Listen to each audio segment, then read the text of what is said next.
For those of you who are just joining, my name is Colin McKibben, lead developer advocate at SailPoint. Last session, I was talking about workflows, and one of the things in workflows that I was talking about was event triggers. So that's the thing that triggers our workflows to perform some action. This session, we're going to go deeper into our event triggers. So workflows is not the only way that you can consume our event triggers. If you need something more complicated, something more controllable, you can actually create your own custom web service to consume our event triggers and then perform more complicated actions using the language of your choice. So what are triggers?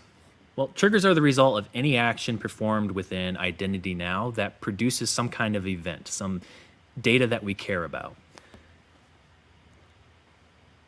Most events that a service generates are of little to no value to clients, so we only offer events for things that you would actually care about, like an identity being created or deleted, things that you would actually want to take action on. Now, triggers are different from APIs. So an event trigger is something that you subscribe to, and you are listening for events to come in, whereas APIs are something that you actively ask for data from. You can think of it almost like maybe like a newsletter or an RSS feed or some kind of subscription service. So that's what event triggers are. You subscribe to this service like a newsletter, and maybe weekly or monthly or whenever they have a new newsletter to send you, they will send it to you. You don't have to ask for it. Now, APIs, on the other hand, would be different. That would be like you going to a news website or Googling for something. You're actively asking for that data. That's what an API is like. Now, the advantages of using event triggers is that they don't require you to constantly pull for data. They can use less resources because, again, you're not sending a lot of requests like every second just to see if there's something new. You only get a request back to you when something has changed. And they're also as close to real time as you can get. So with an API, you might have to set up a polling mechanism, like every second you want to check if there's new data.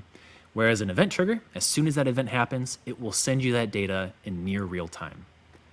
Now, there's some downsides to event triggers. They are harder to set up and consume.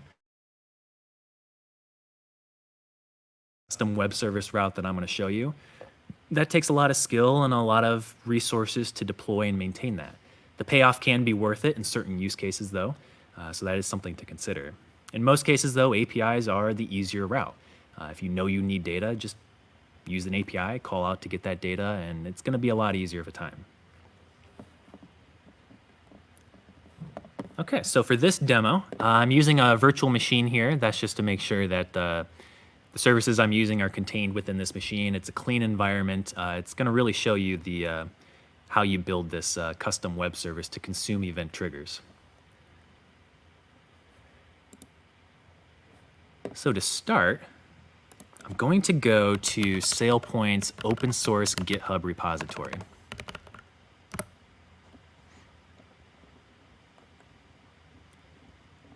Then I'm going to search for a particular repository, the event trigger examples. So this is a public repository that we provide. It's a way to get up and running quickly with what I'm about to show you.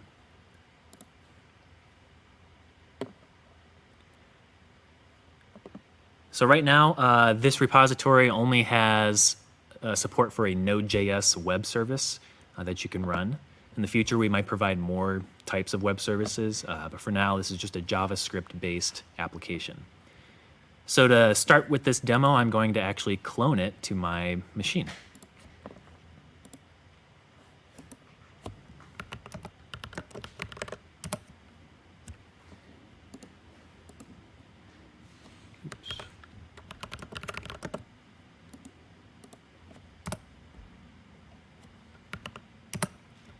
Okay, the code has been cloned. I'm going to go into it.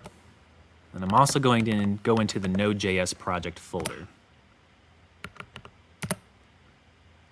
So here we have a bare bones project. The code is there. The dependency requirements are there. The only thing we have to do is install those dependencies. So on your machine, you'll have to install npm and Node.js. That's the runtime environment that we're going to use. But to install the actual dependencies for our application, I'm going to run an npm install. Okay, the packages have been added. And now I'm going to open up my IDE, in this case, Visual Studio Code.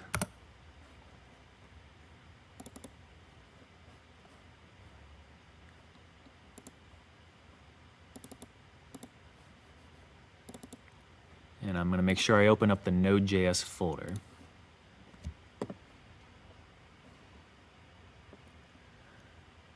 All right, so let's explore this a little bit.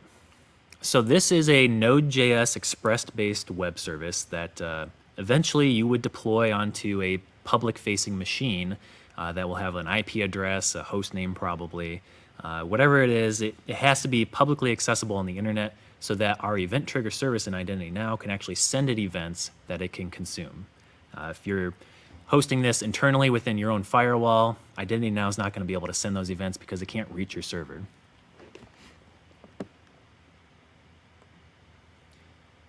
Okay, so the code is already there. It's set up, so we're just actually going to walk through this and actually see how it works. The first thing we need to do that is not included in the Git repo that I just downloaded is create a .env file. So that's a period env. The period makes it a hidden file on our machine, so it doesn't show up in our repository. It's included in our git ignore, which means that this .env file will not be committed when I save my Git repository later. Now, why do we need the .env? Well, that is actually for authentication. So yes, it is important to make sure that you set up authentication on your web service so that you can authenticate who is sending you events. This is a token that we can give to IdentityNow later so that it can authenticate with us and we can trust that it's coming from IdentityNow and it's not from some random person on the web sending us data that we're going to do something with it.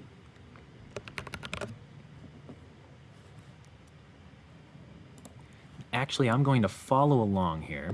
The README in our repository covers a lot of the data that I'm talking about here. So let's see here, view code, go into the Node.js. Yeah, so the README talks about the setup, what you'll need to install, and then how to actually get this all working. So we're down here on the configuration. All right. So for our .env, I need to set the token equal to some random string of characters. Make sure it's random. The more random, the better. That way it's a pretty secure token. This is just a very simple way to authenticate your service. If you're actually going to do this in production, you might want a more robust authentication method, but this is just a simple way to test out how authentication can work. Okay, so next,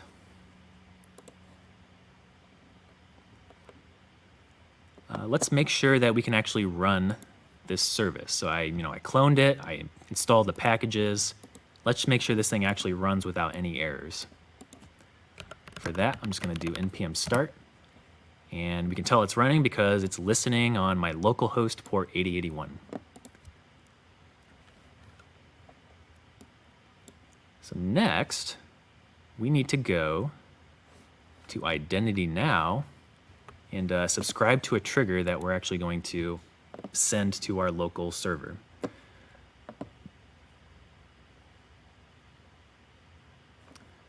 So if I scroll down a little bit, here's the authorization function that I was talking about.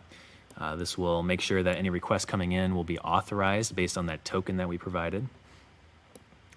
But I also have some endpoints set up. So this is a web service. We are setting up endpoints. It's kind of like a REST API.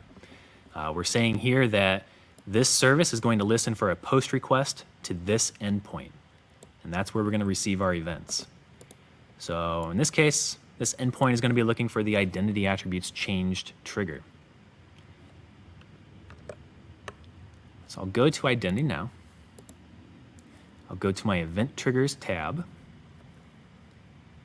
And I will make a subscription to the identity attributes changed event.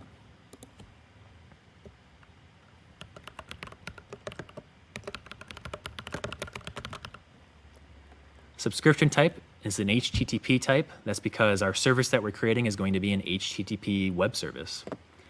The other type is Amazon Event Bridge. There is a session later today where Neil McGlennon will be talking about our AWS Event Bridge integration. So we'll leave that as HTTP. Now we need an integration URL. This is where IdentityNow is going to send the events. This has to be a public URL. It has to be reachable. So yeah, we need a host name. Okay, so there's just one slight problem. Unless you're testing this on a machine that already has a public IP address that is reachable, we need a way to be able to test this locally on our machine. So in our development environment, I'm running in a VM, it's pretty secure. There is a tool out there called ngrok. ngrok is a tunneling service that will basically allow you to tunnel web traffic from the public into your local machine using a randomized URL. Now, I only recommend using this for testing purposes and development purposes. Never use it in production. Use it in a VM if you can, and also make sure that you clear this with your IT department to make sure that it's okay to run within your org. Not all IT departments allow this. So I already have this installed on my machine. The README and the GitHub tells you how to install it and get it set up. So what I'm going to do is I'm going to start my ngrok instance.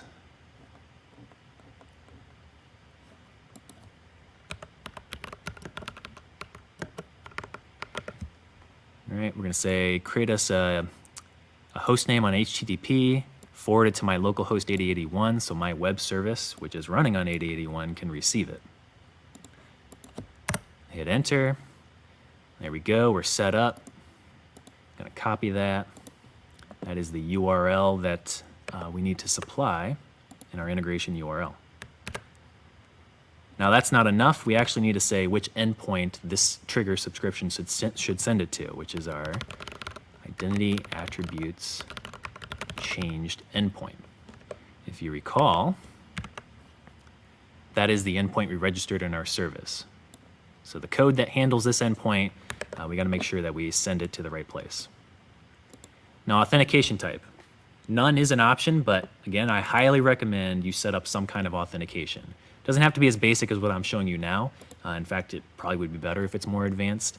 But it's important to authenticate. That way, you trust who you're getting the data from.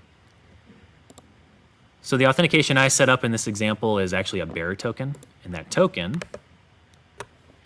is this random string that I created here. So now we told IDN how to authenticate to this web service that I'm creating. Now the filter, you might want to set up a filter just so you're not getting every event. In this case, I'll just leave it blank, and then I'll hit save. Go to our subscriptions. There it is. We're subscribed. It's enabled. Let us make sure that this server is running. Let's send a test event, and let's see if my web service can receive an event from IdentityNow. Okay, it's been sent. I come back, yep, and you can see we actually got the test data from IdentityNow. So cool, we're running. We're actually getting data. Now, let's take a look at the code that is actually handling the events that we're receiving. So in this case, my web service, it'll consume an identity attributes changed event. At this point, the sky's the limit. You can do whatever you want here. If an event or an attribute changes, what do you want to do? Do you want to send out an email? Do you want to do some processing of it using internal APIs to your org? Again, the sky's the limit. You can really do anything you want here. Identity attributes change is a fire and forget trigger, which means that IdentityNow, it'll send the event. It won't expect a response back, so we just process this data on our own time. There's nothing we have to do other than just process that data. The only thing we do have to do, though, however, is our web service does need to send a response code, a 200 response code, back to IdentityNow just to say, hey, I received this successfully, you're good, thank you. Now, in the case of this handling logic, we're just going to log out the request body, which is what you saw here. So whatever event we get sent, I'm just going to log it out to the console. I'm not going to do anything with it in this case.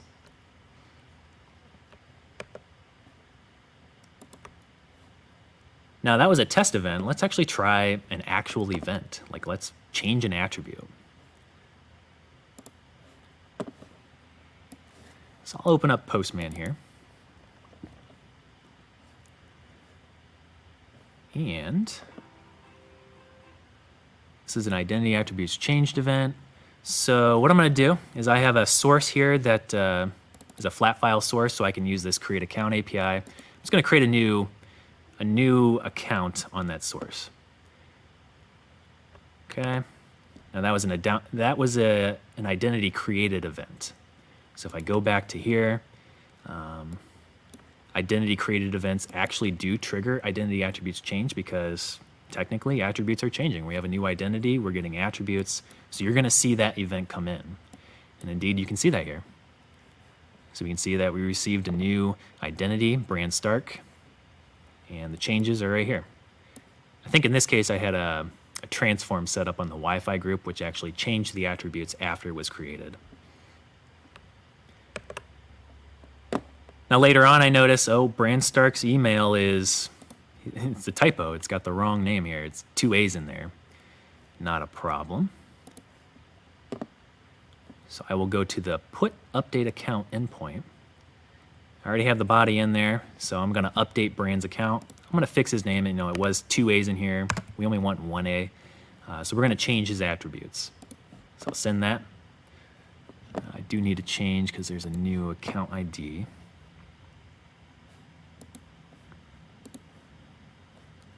Let's find what his new account ID is. There it is.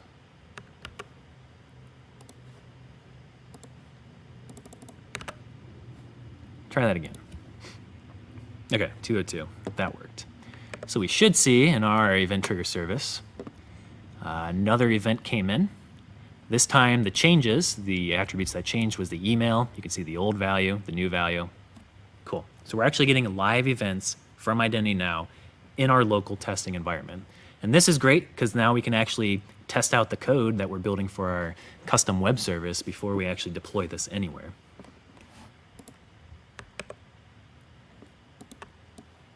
So that was an example of how to subscribe and receive events from a fire and forget event trigger. Now, what about an event trigger that is a request response?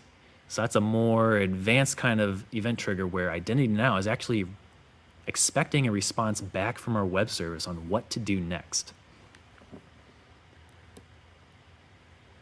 So an example of that would be the access request pre-approval trigger. So that trigger, if we go to our documentation, an IdentityNow documentation, here we go, under the event triggers docs, available event triggers, access request pre-approval. So that trigger will fire an event as soon as or after an access request is submitted, but before it has been approved, before it goes through the first approval process. So this is an opportunity for you to subscribe to that trigger and do some pre-processing on that access request before it even goes to the first approver in the chain. So if you have a way to automatically determine if an access request should be approved or denied before it goes to a human, this is a way that you can subscribe to that trigger and do that kind of processing. Or maybe you want to send the access request externally to some other service in your company, maybe a ServiceNow or some other tool that you're using, and ask for approve or deny from a person that way. Again, the sky's the limit here. You own the code, you control the code, you've received the event. How you actually determine whether this access request is approved or not is up to your code. Now, one thing to note, so if you're gonna subscribe to like the access request pre-approval trigger, it's a request response type trigger. You can only have one subscription at a time to a request response type trigger. This is because there really should only be one voice in the room, one service that is saying yes or no to approving these access requests. Now, if you have multiple subscriptions to that and they're all saying different things, it can confuse IdentityNow, and that's why you can only have one subscription.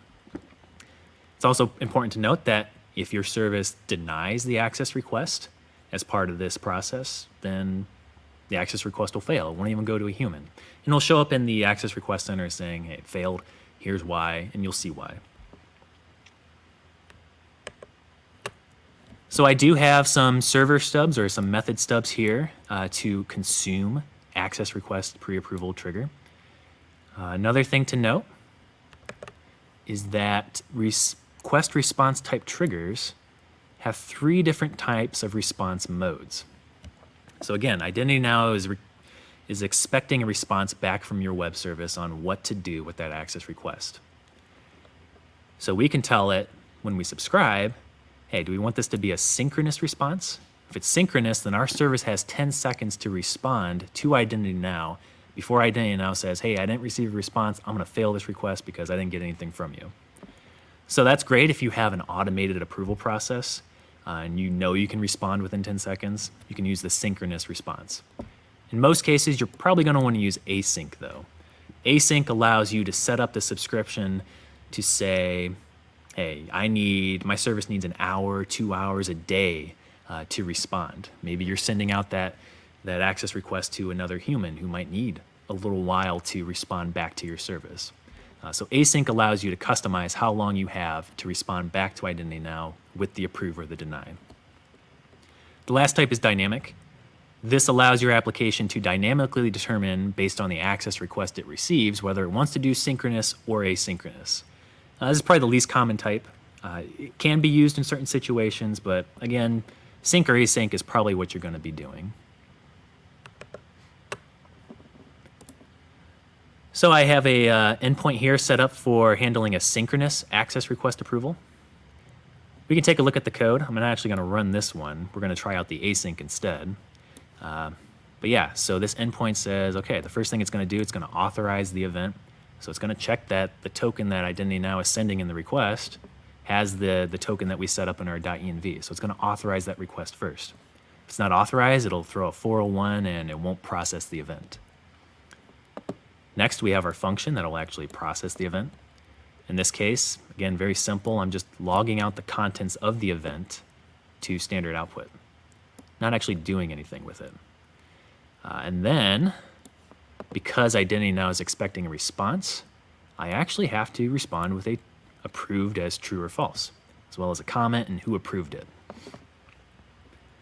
So in this case, I just hard-coded it, but here you would actually have more logic to automatically determine if we want to approve or deny this.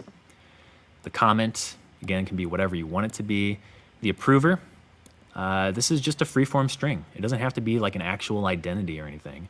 If you want to say, hey, this was approved by my automated approval service, you could say that. Or if you know an identity is actually going to respond to this and approve or deny, you could put the approver's name in there. It's free-form. It can be whatever you want it to be. And then finally, I'm going to respond back to IdentityNow with my approve or deny. That would be this response body here. And I have to do that within 10 seconds. Again, otherwise IdentityNow will say, hey, I didn't get something from you in 10 seconds. I'm going to fail this request. So we won't do that one. Instead, we will set up the async endpoint.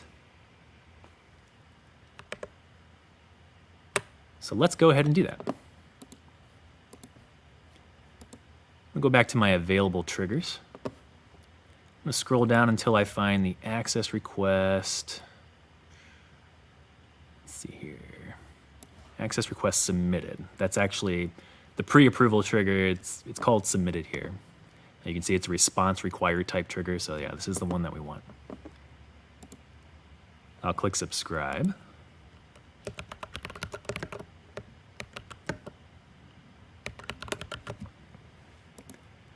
Okay, we're going to use the HTTP subscription type. Integration URL is going to be our ngrok URL that we got here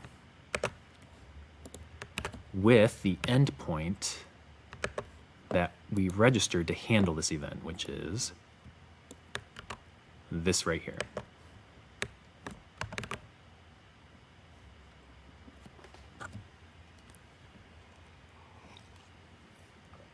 Okay, so now we have the response type to select. And that's kind of what's unique about the request response type triggers. So again, we have the sync, async, or dynamic, where here it's called specified by integration. So I'm going to select async. Now here we can select the response deadline. This is going to use an ISO 8601 duration string. Kind of looks foreign. You can read more about that if you Google this ISO 8601. But basically, it's kind of like JSON path. It's a way to describe how long you want to be able to respond to this trigger for. So let's say I need an hour to respond to it. I would say, let's see here. I think it's PDT1H. I think that's right.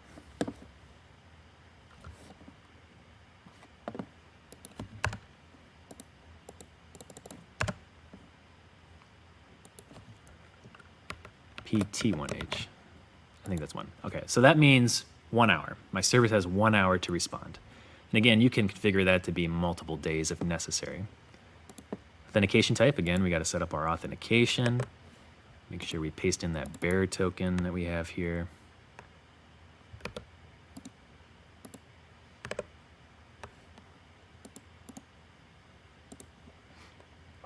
And again, you probably want to filter in here, but I'm gonna leave that blank. Okay, we have our subscription. There it is. It's enabled. Great. Go back here to my code, and let's analyze in deeper detail what this handler is going to do. Okay, so again, it's going to authorize, and then if it's authenticated, we're going to take that event data and we're going to start doing stuff with it. First thing we're going to do is we're going to log out the details of that event to our console just so we can see what data we've got in our test environment. Then, even though it's async, we still have to respond to IdentityNow just to say, hey, I received the event, I got it, I'm going to do something with it, and I will respond, but I just want to let you know I got it. So for that, we just return a response status code of 200 with an empty object. That way IdentityNow knows we got it. We haven't made a decision yet. Next, I set up a function here to process the access request. And I passed in the event data to that function so we can do something with it. So let's go to that function definition and see what's going on. So here again, the sky is the limit. You can process this access request any way you want. If you want to forward it on to another person in another communication channel, you can do that. If you have a multi-step automated approval process that's using internal and external APIs, you can do that here. In this case, I'm not going to really do any further processing. I'm just going to hard code in the approved true. Yeah, let's get this person that access. Now, how do we respond back to IdentityNow? Right? We need to have, just like a REST API, an endpoint that we can call back to and authentication so we can authenticate with IdentityNow. How do we get that? Well, if we go to our documentation on responding to request response triggers, there's a section in here on how to actually respond. So up here we have the tabs for each of the response modes. Since we are in the async response mode, I'm going to select that tab, and the documentation is a little different for that. Now, the event that we're going to receive from IdentityNow for this access request pre-approval is going to look something like this. This is an example of the data we will get. We'll get the actual data about the access request, who requested it, who was it requested for, the requested items, kind of the usual stuff. But up here, there's a special object called metadata. That's data about the request. In this, IdentityNow will supply a unique callback URL that our web service will use to send our response back to. That's how we know where to send our response. So that'll be unique for every subscription. The other thing that we'll need is the secret. So again, IdentityNow will supply the secret. It'll be different than this, but that's the secret we use to authenticate our response back to IdentityNow. We need both of those in order to send our response. So going back to the code, we can see we're going to process that access request. I'm going to send a post request back to IdentityNow. The URL that I'm posting to is, as you can see, that callback URL that I'm going to receive from the event. The secret, which we put in the body, again, I'm getting that from the metadata of that event that I got. And then the output, which is unique to each of the types of triggers. In this case, it looks like this. The output would be our decision to approve or deny that access request. So once again, I'm just hard coding in the approve true, but you would probably have logic here to more accurately decide whether that's approved or not. Okay, so that's our response back to IdentityNow. And that's all this service has to do. Take the event, process it, and respond back. So let's do a couple things here. First, let's send a test event, just to make sure that our endpoint is registered correctly and we're getting this event from IdentityNow. Okay, test event sent.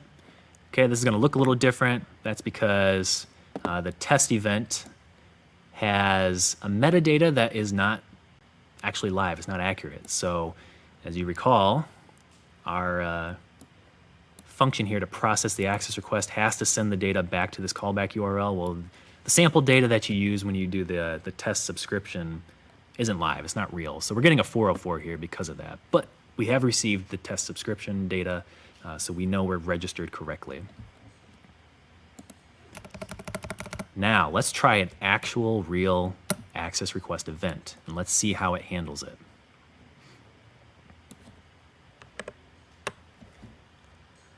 So to test this, make sure it's enabled. That way we're getting actual events from IdentityNow. And now I'm going to go to Request Center.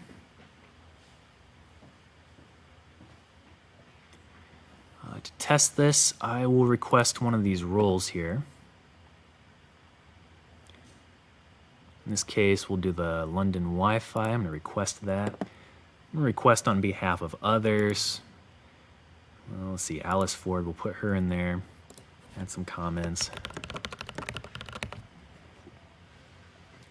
Expiration date is optional. I won't put that there. But yeah, what I'm going to do is I'm going to submit this. We should see that event show up here in our terminal. We should get that data. And then because we're not doing any heavy processing here, the response should be almost immediate. We should approve that request. So I submit, go here, okay. Didn't catch it fast enough, but if I scroll up, here we go. You can see we did get the live event from IdentityNow. Here is the callback URL and the secret that we use to respond back. There's the actual data, the actual access request data. So who requested it, what was being requested. And that's the data that you can use in your code to handle that request. Okay, so the next part of our handling code is to, if I go back up here, here we go. So what we just saw was the console.log. We just saw the event being logged to our console just so we could see what was being sent to us. The next step was to respond back to IdentityNow with a 200 saying, hey, we got the event. We're going to process that and do something with it. Then we process the access request. All right, we sent the data back to the callback URL that IdentityNow gave us with the secret to authenticate, as well as our approval of true. And then you can see that in action here because we got a response status of 204. That's just IdentityNow saying, hey, we received your response back to say approve this. Good, we got it. It's 204, no content. We don't need to tell you anything else. We got it. Okay, so our event trigger handler got the event, it processed it. Let's see what it did. So if I go to my requests, we can see our latest request here was for Alice Ford, London Wi-Fi 1. It was approved. Let's click in there. Let's look at the details. All right, so the request was submitted. All right, and if we recall the flowchart diagram of the access request pre-approval, where's that at here? All right, this event fires after an access request is submitted, and then our trigger will pick it up and do something with it.